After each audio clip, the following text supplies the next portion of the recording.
met Claire when my daughter Emma was 4. I was 29, a single dad trying to rebuild life. Her mother had left when Emma was still a baby. No fights, no closure, just silence and a goodbye note. So it was just me and Emma against the world. Then Claire appeared like light in a tired room. She was 22, full of confidence and charm. She worked in marketing and always dressed perfectly. She laughed too loudly and hugged too long. She made me believe that love could start over. She said she admired my strength as a father. She said she wanted to be part of something real. Emma liked her at first. Kids like anyone who smiles at them. Claire was sweet, overly sweet, almost rehearsed. I ignored the small things that didn't feel right. How she froze when Emma ran to hug me. How she smiled tight whenever I mentioned her mom. I told myself she was adjusting to a new life. I wanted to believe she cared. We dated for 2 years before getting married. The wedding was simple, quiet, just family and a few friends. I thought I had finally given Emma a stable home. For a while, things felt calm. Claire played the role of a loving wife. She cooked, decorated, posted photos of us online. Hashtags about gratitude and second chances. She liked being admired more than being involved. She never yelled, never argued, just smiled through everything. But her smiles never reached her eyes. She treated Emma politely, but never warmly. She avoided calling herself stepmom. Said the word made her sound old. At the time, I thought she was just nervous. Now I know she just didn't want responsibility. She liked the title of wife, not the work that came with it. She wanted the photo, not the frame. Whenever I spent time with Emma, she got quiet. If I missed a dinner because of school events, she pouted. If I laughed too loud with my daughter, she went cold. I started walking on eggshells without realizing it. I tried to balance being a husband and a father. But love shouldn't feel like a competition. Claire wanted to be the center of every room. If she wasn't, she found a way to be. She once said, "You too have your world, I just live in it." I laughed it off, but she wasn't joking. That was her truth wrapped in a joke. I didn't see it back then. I thought she'd learn to love Emma in time. I believed kindness could change her. I kept choosing peace, ignoring the cracks. But cracks don't disappear. They spread quietly until everything breaks. Looking back, those early years were just rehearsals. She was practicing how to look perfect. And I was practicing how to stay quiet. We were both pretending in different ways. I wanted a family. She wanted a stage. And in that small difference, our ending had already begun. It started with a fever that wouldn't go away. Emma looked pale, tired, and smaller somehow. Doctors ran tests, then called me into a quiet room. Words like aggressive and stage 3 filled the air. My heart stopped, but I nodded like I understood. I didn't. All I knew was that my little girl was sick. Everything else, work bills, sleep, faded to noise. I moved into the hospital that same night. The recliner became my bed, the monitor my lullaby. Nurses brought me coffee and reminded me to eat. Every beep, every whisper, every tear became routine. And through it all, Claire began to change. At first, she visited after work, bringing snacks and smiles. Then the visits got shorter. Then she stopped coming altogether. She said hospitals drained her energy. She said she couldn't handle the sadness. One night, she texted saying she felt sick herself. She had a cough, maybe something serious. I told her to rest at home and stay safe. Her reply cut deep. "So now I'm just a risk to your real family." That was the first time she said, "real family."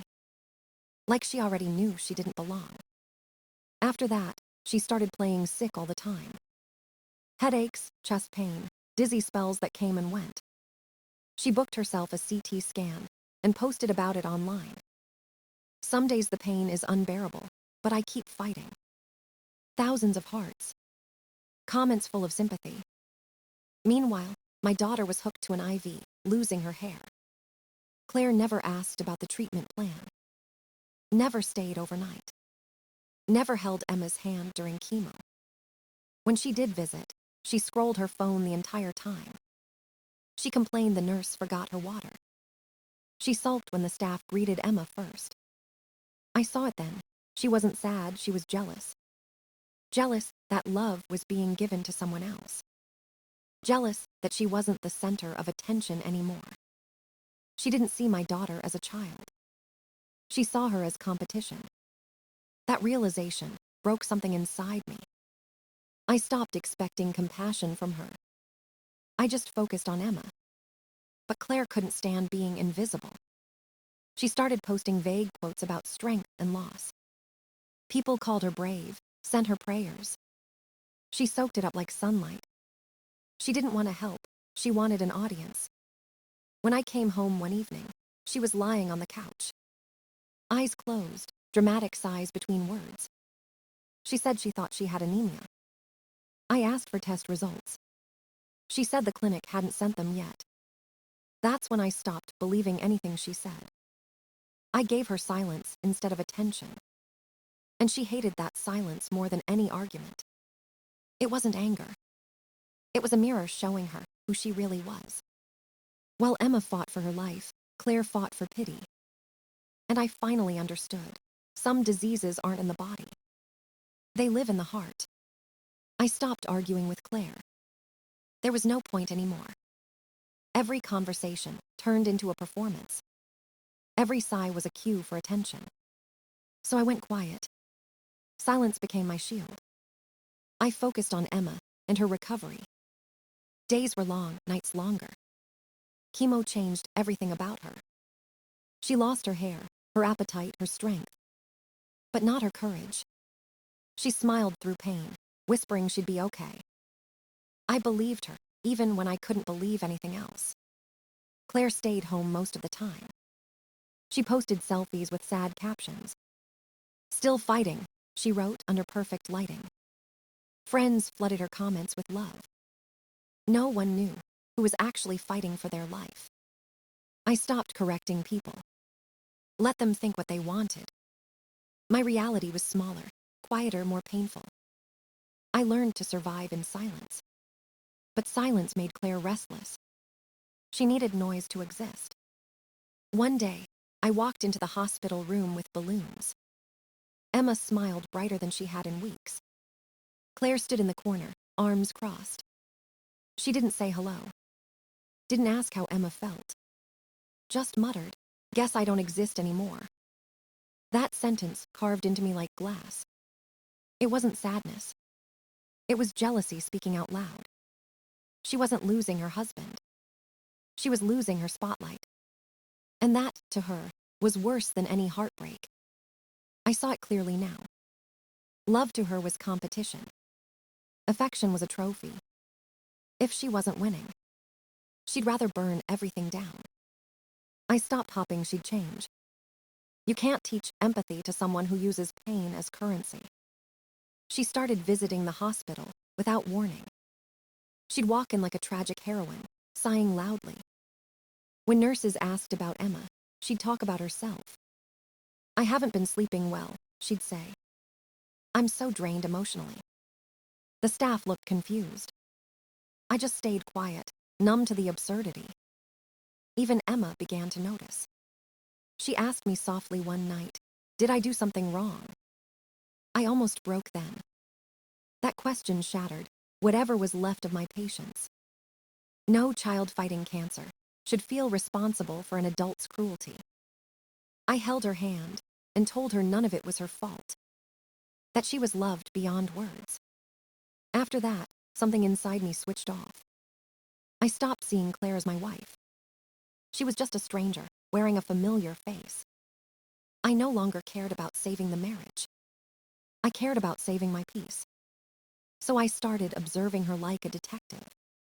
Her stories, her movements, her lies. Not out of anger, but out of clarity. Because once you see someone's true nature, you can never unsee it again. And once love turns to pity, there's no way back to what it used to be. Months passed, and Emma started to heal. Her hair grew back soft and curly. She laughed again, filling the house with noise. Life was slowly returning, piece by fragile piece. And then there was Claire. She seemed lighter, almost happy again. She smiled for no reason, hummed while cooking. She spent more time on her phone, always hiding the screen. At first, I thought maybe she was finding herself again. Maybe she was finally letting go of resentment. But then she started taking long showers late at night.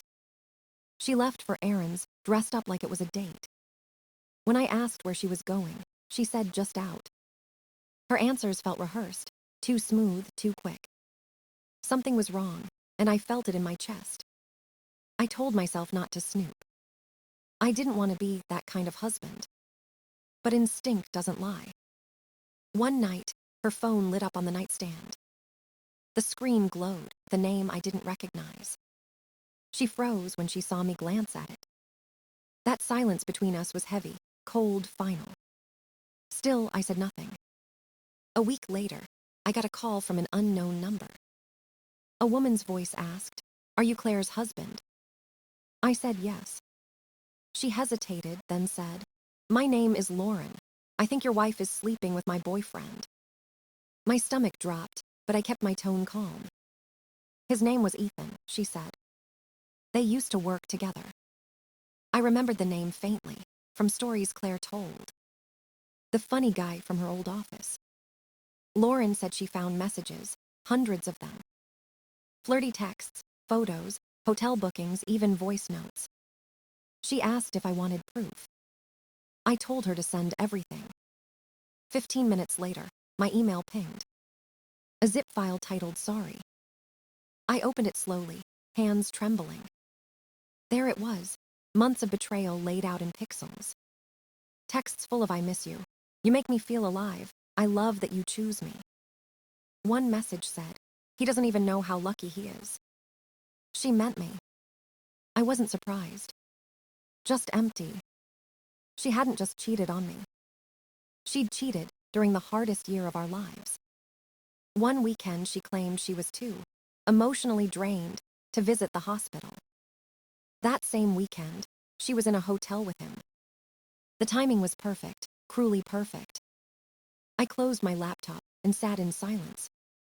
No rage, no tears, just clarity. I didn't confront her that night. She would twist it, cry, play the victim again. I knew her game too well. Instead, I started planning. I took notes, saved everything, printed what mattered. I mapped her lies against real dates and receipts. She thought she was untouchable. She thought I'd never find out. But she forgot something important. I'd spent years learning how to survive pain quietly. And now, I was going to use that silence against her. I didn't explode. I didn't scream or throw things. I just went quiet, colder than ever before. Claire didn't know I knew. She walked around humming, smiling at her phone. She thought she was clever, untouchable, safe. I let her believe it. Because this time, emotion would not save her. I called a friend who'd been through a divorce. He gave me names of lawyers who didn't play games. I spent an entire day making calls and taking notes. Every lawyer told me the same thing. Don't leave, don't confront, collect, prepare, stay calm. So I did. I checked the deed to the house. It was in my name, bought before the marriage. I went through bank statements line by line. Every hotel charge, every delivery, every lie. She used my card for 2 of their trips. I labeled them and printed receipts. Then I changed all my passwords. Email, bank, cloud storage, everything. I backed up the files to a private drive. Screenshots, messages, timestamps all organized. I even matched her errands with Ethan's office location. Every coincidence became proof. Every gap in her story became leverage. She thought deception was power. But real power was information. I stayed polite around her. Asked about her day, kissed her cheek goodnight. Let her feel safe, even adored. All while building the case, that would end her act. A week later, I sat in a lawyer's office. He was calm, efficient, spoke with quiet certainty. He read the evidence and nodded once. "You've got her," he said, "completely." We drafted the divorce papers right then. No spousal support, no shared assets, no loopholes. She hadn't worked in 3 years. She had no income, no contribution, no claim. I kept the papers in my nightstand drawer, right next to the printed texts with Ethan. I waited another week. Let her live in her illusion a little longer. Then one Saturday morning, I made coffee. Claire came into the kitchen smiling. She asked if I wanted pancakes. I told her to sit down. She frowned but obeyed. I placed the folder on the table and slid it to her. She blinked, confused, then read the first page. Her face went pale. "What is this?" she asked. "Divorce papers," I said. Silence. She stared at me like the world had stopped spinning. "You went through my phone." "No," I said. "Lauren did." She tried to speak, but I cut her off. "You wanted drama. I'm giving you consequences." Her lips trembled. She whispered, "I just wanted to feel chosen." I stood up, looked her in the eye. "Then you should have chosen better." I walked away, leaving the folder between us. She stayed frozen, staring at the proof of her own undoing. And for the first time, I felt peace instead of pain. After I left the house, the silence felt heavy but clean. No shouting, no tears, just finality. Claire didn't call for 2 days. Then the fallout began. Lauren posted everything online. Screenshots, photos, voice notes, receipts. Names were blurred, but everyone knew. Within hours, it spread through mutual friends. People shared it, commented, tagged others. Ethan's company saw it too. He had used his corporate card for their hotel stays. By the next morning, he was fired.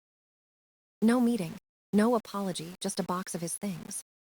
Claire's world collapsed even faster. Her followers stopped commenting. Her healing journey, page turned into a joke. Old friends unfollowed. Her own mother called me, crying softly. She said, "I raised her better than this." I didn't respond, but I respected her honesty. Meanwhile, Claire tried damage control. She posted vague quotes about forgiveness and growth. No one believed her anymore. Her reputation was ashes.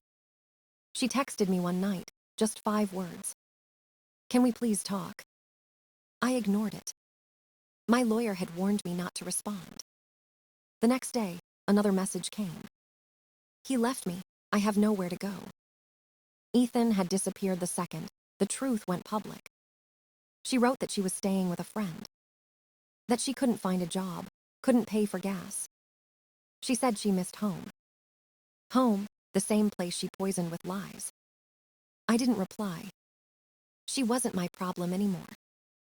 Actions have consequences, and she was finally meeting hers. A week later, I heard she moved in with her aunt. A small house, 1 bedroom, no luxury left. No filtered photos, no followers, no stage. Just reality. Ethan tried to repair his image too. He sent Lauren a long apology email. She posted it publicly, word for word. People mocked him in the comments. Someone even found his old Yelp reviews and left clown emojis. Poetic justice, I thought. For once, I didn't have to lift a finger. They destroyed themselves. All I did was stay quiet. Sometimes silence really is the loudest revenge. Emma and I moved on. Her laughter filled the house again. She started collecting plants, said they made her happy. I let her cover every window with green. Every leaf reminded me of survival. She beat cancer, I beat chaos. One night, I found an old photo of Claire. She was smiling, pretending to be whole. I looked at it for a second, then threw it away. Not out of hate, but relief. Because I no longer felt anything. Not anger, not pity, not nostalgia. Just peace. Claire wanted attention, and she got it. but the spotlight burned her down to dust. And when it was over, no one was watching anymore. Not even me. It's been months since the divorce was finalized. The house feels different now, lighter somehow. No tension hiding in the walls. No pretending everything's fine. Emma laughs again, real laughter, not forced smiles. Her hair has grown long, soft curls framing her face. She spends hours watering her plants every morning. She says they remind her that healing takes time. I watch her and realize she's right. Healing isn't loud. It's quiet, patient, steady. Sometimes silence isn't emptiness. It's peace earned the hard way. Claire hasn't reached out again. Her name doesn't sting anymore. She became a memory I stopped visiting. I don't hate her. I don't miss her either. She got what she chased. And I got what I needed. Freedom. The kind that doesn't need an audience. The kind that breathes quietly in the dark. Emma asked me once if I was happy now. I told her happiness isn't the goal. Peace is. And for the first time in years, I finally have it.